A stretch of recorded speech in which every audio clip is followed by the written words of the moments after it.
नमस्कार दोस्तों। कभी कभी याद आता है मनोज कुमार का वो गाना जिसको आज से दशकों पहले सुना जाता था। गाने में मनोज कुमार कहते हैं कि राम ना करे मेरे देश को कोई भी ऐसा नेता मिले जो आप भी डूबे, देश भी डूबे और जनता को भी ले डूबे। तो दोस्तों, उन्हीं तरह के कुछ हालातों के ऊपर आज हम चर्चा करने वाले हैं कि क्या हमारे आज के माननीय आदरणीय प्रधानमंत्री नरेंद्र मोदी जाते जाते अपने साथ साथ बीजेपी और कहीं देश को भी तो नहीं ले डूबने वाले हैं। दोस्तों, विपक्ष चाहे लाख बुराइयां करता हो नरेंद्र मोदी की, लेकिन कुछ उन्होंने ऐसी अच्छी चीजें भी करी हैं जिसके लिए उनकी तारीफ होनी चाहिए। लेकिन सवाल पूछने का हक तो असली सत्ता से ही होता है, क्योंकि सरकार में जो बैठा है, अगर आप उसकी नीतियों को परखेंगे नहीं, कसौटियों पर नहीं तौलेंगे, उससे कड़े सवाल नहीं पूछेंगे, तो आने वाला भविष्य आपको कभी माफ नहीं कर पाएगा। तो आज हम उन्हीं कुछ कड़े सवालों को पूछने वाले हैं, कुछ विश्लेषण करने वाले हैं कि जब से नरेंद्र मोदी देश के प्रधानमंत्री बने हैं, देश में क्या क्या घटनाक्रम हुआ है, और जब चर्चाएं गर्म है कि वो प्रधानमंत्री पद छोड़ सकते हैं, ऐसे में देखने वाली बात होगी कि क्या जाते जाते भारत को, देश की जनता को वो देकर जा रहे हैं। तो दोस्तों, सबसे पहले हम इसमें देखते हैं नरेंद्र मोदी जब 2014 में सत्ता में आए थे तो क्या कहकर आए थे। उस समय यूपीए की सरकार थी। किस तरह से मनमोहन की सरकार के प्रति लोगों में गुस्सा था, भ्रष्टाचार को लेकर सारा देश सड़कों पर उतर रखा था, और कांग्रेस के सामने दोस्तों ऐसी चुनौती खड़ी थी कि सत्ता संभालना उसके लिए मुश्किल पड़ता जा रहा था। लोग सड़कों पर उतर आए थे, गिरफ्तारियां देने से भी नहीं डर रहे थे। एक आंदोलन ने पूरे देश के अंदर क्रांति का रूप ले लिया था। अगुवाई बहुत सारे लोग कर रहे थे। अन्ना हजारे हो, अरविंद केजरीवाल हो, बाबा रामदेव हो, और ऐसे कितने ही क्रांतिकारी उस आंदोलन से निकले। और हमने देखा दोस्तों, उस सारे आंदोलन का एक भरपूर निचोड़ निकालकर नरेंद्र मोदी प्रधानमंत्री बने। आशाएं थी कि वो 2 करोड़ रोजगार देंगे हर साल। आशाएं थी कि वो काला धन वापस लेकर आएंगे। आशाएं थी पेट्रोल डीजल के दाम कम होंगे, रसोई गैस के दाम कम होंगे। आशा ये थी कि वो महंगाई को कम करेंगे। आज जब हम 2025 में उन चीजों का अवलोकन करते हैं तो उनको उस कसौटी पर भी कसना जरूरी है। दोस्तों, मैं चर्चा को और आगे विस्तार से गहराई में ले जाऊं, उससे पहले आप लोगों से एक रिक्वेस्ट है, हमारे चैनल को लाइक और सब्सक्राइब जरूर कर लीजिए। दोस्तों, आइए बात करते हैं मोदी के 1.0 कार्यकाल की। पहले अपने 5 साल के कार्यकाल में मोदी ने जनता से किस तरह से 60 महीने मांगे। जब प्रधानमंत्री नरेंद्र मोदी बने 2014 में, तो दोस्तों 2-3 साल तो उनके सत्ता को, क्योंकि एक सिस्टम होता है, एक तंत्र होता है, उसको समझने में भी समय लगता है। बेशक आप मुख्यमंत्री रहे हो, लेकिन जब आप केंद्र की सत्ता में आते हैं तो वहां के सिस्टम को समझने में 1-2 साल खपता है। तो वही 1 साल नरेंद्र मोदी को सिस्टम को समझने में लगे, और उसके बाद उन्होंने वो किया जो वो करने की मंशा के साथ आए थे।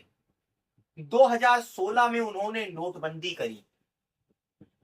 नोटबंदी के तरह तरह के फायदे गिनाए गए कि किस तरह से नोटबंदी होगी, काला धन बंद होगा, आतंकवाद में कमी आएगी, लोगों का भला होगा, जो छुपा है पैसा वो वापस आएगा। तरह तरह की बातें की गई कि 500, 1000 के जो नकली नोट हैं वो वापस आ जाएंगे, और ये जो नकली नोटों के दम पर जो ये ब्लैक मनी का काला बाजार है ये बंद हो जाएगा। और नरेंद्र मोदी ने बिल्कुल टीवी मीडिया के सामने आकर कहा कि आप मुझे मौका दीजिए, ये जो मैं कर रहा हूं मुझे 100 दिन दीजिए, या जितने भी दिन मांगे हो उतने दिन मांगे। और साफ कहा कि उसके बाद अगर मेरी कोई गलती निकले तो जिस चौराहे पर आप बोले उस चौराहे पर मैं आने के लिए तैयार हूं, जो सजा दें वो भुगतने के लिए तैयार। हमने देखा नोटबंदी में लोगों ने किस तरह की परेशानियां झेल कर भी तारीफ करी, क्योंकि जनता ये सोचती थी कि इससे कुछ भला होने वाला है। हुआ क्या? 500,000 रुपए का नोट बंद करके 2,000 का नोट थमाया गया जनता को। और नोटबंदी के तुरंत बाद ही जिसको राहुल गांधी गब्बर सिंह टैक्स बोलते हैं, गुड्स एंड सर्विसेज टैक्स, वो ले आया गया। 5%, 12%, 18%, 28%, अलग अलग तरह के स्लैब बना दिए गए। और पूरा का पूरा व्यवसाय करने का जो मॉडल था टैक्स लेने का, बदल के रख दिया। विपक्ष आरोप लगाता है कि नोटबंदी करने से छोटे उद्योग खत्म हो गए, बहुत सारी एमएसएमई कंपनियां बंद हो गई, रोजगार बिल्कुल धड़ाधड़ कम होते चले गए। और उसके बाद तुरंत जीएसटी लगाने से ये छोटे उद्योग जो थोड़े बहुत बचे भी थे वो भी तबाह हो गए, क्योंकि इनके पास इतना इंफ्रास्ट्रक्चर नहीं था कि ये जीएसटी जैसी कॉम्प्लिकेशंस के साथ डील करें। और जब तक ये समझते डील करते तब तक इनका नुकसान होता है। और इन्होंने मैन पावर कम करी, बहुत सारे उद्योग बंद हुए, बहुत तरह की टेक्निकल दिक्कतें आई। जब ये नोटबंदी और जीएसटी का खेल हुआ, अरुण जेटली वित्त मंत्री बन के बैठे थे। खबरें इस तरह की भी आती हैं कि अरुण जेटली ने नरेंद्र मोदी को इसके खतरे भी बताए थे, इसके क्या खामियाजा हो सकता है वो भी बताया था। लेकिन नरेंद्र मोदी तो फिर नरेंद्र मोदी है, उन्होंने रिस्क लेना है तो लेना है। रिस्क तो जनता का है, उनका क्या है? वो तो बोल चुके हैं कि झोला उठाएंगे और चल देंगे। उन्होंने रिस्क लिया। उसके बाद 2019 का चुनाव आते आते तक ऐसा बताया जाता है कि कहीं ना कहीं माथे पर शिकन आने लगी मोदी सरकार के, कि इस नोटबंदी और जीएसटी के कारण जो बेरोजगारी, महंगाई फैली है, जो अव्यवस्था फैली है, कहीं उससे चुनाव ना हार जाए। तभी एक चमत्कार होता है दोस्तों, एक घटना होती है, एक ऐसी घटना जो किसी ने नहीं सोची थी। पुलवामा में हमारे वीर बहादुर सैनिकों के ऊपर आतंकवादी हमला होता है, लगभग 40 सैनिक मारे जाते हैं। और पुलवामा के हमले के बाद नरेंद्र मोदी देशभक्ति का जोरों शोरों से नारा देते हैं, पाकिस्तान के ऊपर सर्जिकल स्ट्राइक होती है, अभिनंदन, लड़ाई करते हुए पाकिस्तान की टेरिटरी में हमारे बहादुर पायलट गिर जाते हैं। उसके बाद पूरा वैश्विक तौर पर दबाव बनाकर अमेरिका की भी ऐसा कहा जाता है कि उसमें एक भूमिका रही थी, अभिनंदन को पाकिस्तान से वापस भारत भिजवाने में। इमरान खान की सरकार थी, मोदी सरकार ने दबाव डाला और देश के अंदर पूरा देशभक्ति में बिल्कुल हो गया। हर तरह मोदी मोदी मोदी मोदी के नारे हुए और उसी देशभक्ति के माहौल में चुनाव हुआ देश में। और फिर नरेंद्र मोदी की प्रचंड बहुमत के साथ सरकार आई। पहले टर्म में जो गृह मंत्री थे वो राजनाथ सिंह थे, लेकिन अब 2019 में जब चुनाव जीते तो राजनाथ सिंह को हटाकर अमित शाह को गृह मंत्री बना दिया गया। अब 2019 में सत्ता तो बेशक मिल गई नरेंद्र मोदी को, लेकिन यहां पर ऊपर वाला कुछ और ही सोचकर बैठा था। तभी आता है कोरोना, कोरोना जैसी महामारी कि सारा देखिए लॉकडाउन में पूरा देश बंद, रोजी रोजगार बंद, धंधे बंद, लोगों की कमाइयां बंद, सब घरों में बंद हो गए। ऐसा खौफ कि बिल्कुल लाशों के अंबार लग गए, कितने ही लोग मरे, कितने लोग बीमार पड़े और सारे देश ने उस त्रासदी को झेला जो अभूतपूर्व थी। नरेंद्र मोदी के कार्यकाल में ही ये हुआ। एक तरफ तो जहां कोरोना मार मारता रहा, वहीं नरेंद्र मोदी के आपदा में अवसर ढूंढने वाली बातों में, जहां पर वो कोरोना के समय में ही 3 कृषि के काले कानून लेकर आए, जैसा विपक्ष आरोप लगाता है, किसान आंदोलन पर बैठे। हम सभी जानते हैं किसान डटे रहे, किस तरह से बेचारे गरीब किसान धरना देते हुए बैठे बैठे कई किसान शहीद भी हो गए, जैसा विपक्ष खुलकर आरोप लगाता है।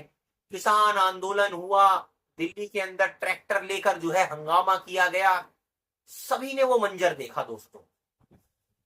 नरेंद्र मोदी के खिलाफ रोष बढ़ता गया किसानों में, चाहे वो राकेश टिकैत हो, चाहे वो पंजाब के किसान हो, सारे उतर आए दोस्तों मैदान में।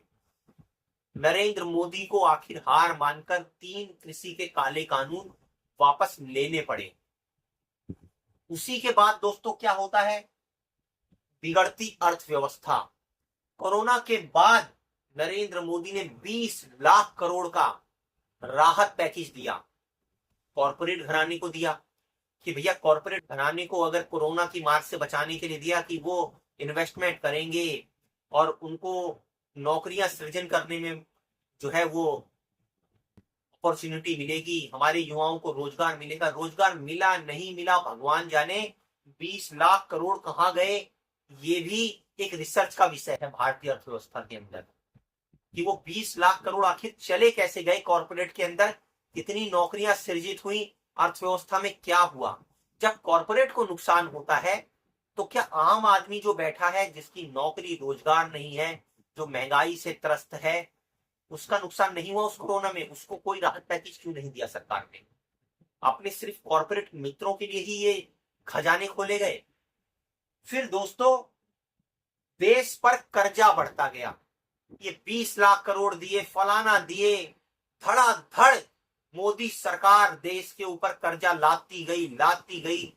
कांग्रेस ने बराबर आरोप लगाए कि कैसे कर्जा बढ़ता ही गया, 150 करोड़ से बढ़कर 200 करोड़ पार कर गया और लगातार आंकड़े आते रहे। ताजा आंकड़ों के हिसाब से यह भी बताया गया कि प्रति व्यक्ति कर्जा लगभग 4.5 लाख प्रति व्यक्ति के ऊपर पहुंच गया। मतलब एक व्यक्ति भारत के अंदर जो भी पैदा होगा उसके ऊपर 4.5 लाख रुपए का कर्जा है। आप सोचिए कितनी बुरी हालत कर दी, कर्जे में डूब गए। जो घर परिवार कर्जे में डूबे पड़े हैं उसकी तो बात ही आप छोड़ दीजिए। फिर दोस्तों 2024 में चुनाव दोबारा हुए। कोरोना से परेशान जनता, महंगाई से परेशान जनता, बेरोजगार से परेशान जनता, लेकिन चमत्कार यह हुआ कि 400 का नारा देने वाली मोदी सरकार 230-40 के आंकड़े पर ही सिमट गई। और वो भी विपक्ष आरोप लगाता रहा कि किस तरह से ईवीएम के अंदर धांधली हो रही है, लेकिन किसी तरह से नीतीश और नायडू की बैसाखी के सहारे नरेंद्र मोदी ने फिर दोबारा सत्ता अपनी पकड़ ली, फिर दोबारा से प्रधानमंत्री की कुर्सी पर बैठ गए। अब इन 2 कार्यकालों में जो हुआ वो क्या कुछ कम था कि पिछले 1 साल के अंदर ही क्या क्या हो गया वो भी आप देखिए। नरेंद्र मोदी के तीसरे कार्यकाल, वोटबंदी जैसे बिहार में नारा दिया गया, विपक्ष ने एसआईआर प्रोग्राम चला, क्योंकि जिस तरह से वोट में घपले किए जा रहे थे, चुनाव में घपले किए जा रहे थे, तो कांग्रेस और विपक्षी पार्टियों को यह पता चलने लग गया कि भैया हो क्या रहा है, गड़बड़ किस लेवल पर हो रही है, कैसे चुनावों को मैनेज किया जा रहा है और मैनेज कर करके किस तरह से चुनाव लगातार जीते जा रहे हैं। तो उसके बाद वोट चोरी, राहुल गांधी सामने आए, उन्होंने बताया किस तरह से 5 तरीकों से वोट डुप्लीकेसी करी जा रही है, फर्जी एड्रेस है, बल्क में एक एड्रेस पर कई मतदाता है, फॉर्म 6 का दुरुपयोग हो रहा है। इस तरह के तमाम आरोप लगाए, किस तरह से 5 स्टेप के अंदर चुनाव चोरी होती है वो भी बताए, तमाम लेख लिखे। इतनी बदनामी शायद किसी सरकार की और चुनाव आयोग की भारत के इतिहास में पहले कभी शायद ही हुई हो। यह भी देखने वाली बात रही कि एक तरफ तो सुशासन का नारा देती हुई ये मोदी सरकार मणिपुर में कानून व्यवस्था कायम करने में विफल रही, वहां पर किस तरह से दंगे हुए, किस तरह से औरतों के साथ गलत व्यवहार हुआ, मार काट मची, एक तरह से पूरा आप देख लीजिए मणिपुर एक अंदरूनी गृह युद्ध में जो है जल गया पूरा का पूरा। राष्ट्रपति शासन लगाने की नौबत आई, पर जिम्मेदारी किसी ने नहीं ली, जिम्मेदारी मुक्त सरकार नहीं। उसके बाद पहलगाम का हमला भी हो गया दोस्तों, वहां पर आतंकवादी घुसकर आए, हमारे भारतीयों को मारा और आराम से गायब हो गए, कई महीनों के लिए गायब हो गए। फिर सरकार ने दावा किया कि हमने ढूंढकर उसमें से कुछ आतंकवादियों को मार दिया है। विपक्ष आरोप लगाता रहा भैया कहां गए वो, कहां गए। इसी बीच में खबर आई भैया मार दिए। अब उसके बाद ऑपरेशन सिंदूर भी हो गया, पहलगाम का हमला हुआ, तो मोदी है। उन्होंने जो है पाकिस्तान के ऊपर एयर स्ट्राइक करवाई, आतंकवादी जो ढांचे थे उनको नष्ट किया। लेकिन वेस्टर्न मीडिया में खबरें फैल गई कि भैया राफेल गिरा दिया पाकिस्तान ने। अब भैया उस राफेल पे तो हम नींबू मिर्ची लटकाते थे, तुमने राफेल गिरवा मारा। और सुनने में आया चीन का J-10 जो है हवाई जहाज, उसके ऊपर PL-15 मिसाइल लगाकर हमारे जहाज गिरा दिए। अब सच है कितना, ये झूठ है कितना, ये तो दोस्तों मैं आपके ऊपर छोड़ता हूं, लेकिन थू थू भी हुई। उसके बाद ट्रंप ने मैदान खोल दिया। मोदी के मित्र, माय फ्रेंड डोनाल्ड ट्रंप कहने वाले नरेंद्र मोदी, हाउडी मोदी। ट्रंप के लिए यज्ञ होते थे, हमने देखा दोस्तों ट्रंप के लिए कैसे वोट मांगे गए नरेंद्र मोदी ने। शायद इस तरह का तमाशा पहले ही कभी भारत में हुआ हो। आज वही ट्रंप है कि जिन्होंने पहले 25% टैक्स भारत के ऊपर ठोका और अब 50% टैक्स ठोक दिया है। अब बोल रहे हैं कि और ज्यादा पेनल्टी लगाऊंगा, और ज्यादा टैक्स लगाऊंगा। और अब ये भी बोल रहे हैं कि जो ट्रेड वार्ता थी वो भी तब होगी जब आपसी मतभेद खत्म हो जाएंगे। तो कहने का मतलब ये है, जो अमेरिकी कंपनियां भारत के अंदर व्यापार कर रही हैं, जो भारतीय व्यापारी अमेरिका में अपना माल भेज रहे हैं, व्यापार कर रहे हैं, उनका तो भैया धंधा चौपट। जो आपने किया नहीं किया भगवान जाने क्या किया, लेकिन इतना जरूर है कि आपकी शकल देखकर वो ट्रंप चिढ़ा बैठा है, और तुम्हारी शकल देख देख कर वो सारे के सारे भारत के ऊपर सैंक्शन लगाएगा। उसका खामियाजा भारत की जनता को भुगतना पड़ेगा। तो भैया कर्म तुम्हारे बुरे हैं और परिणाम भुगतेगी जनता भारत की।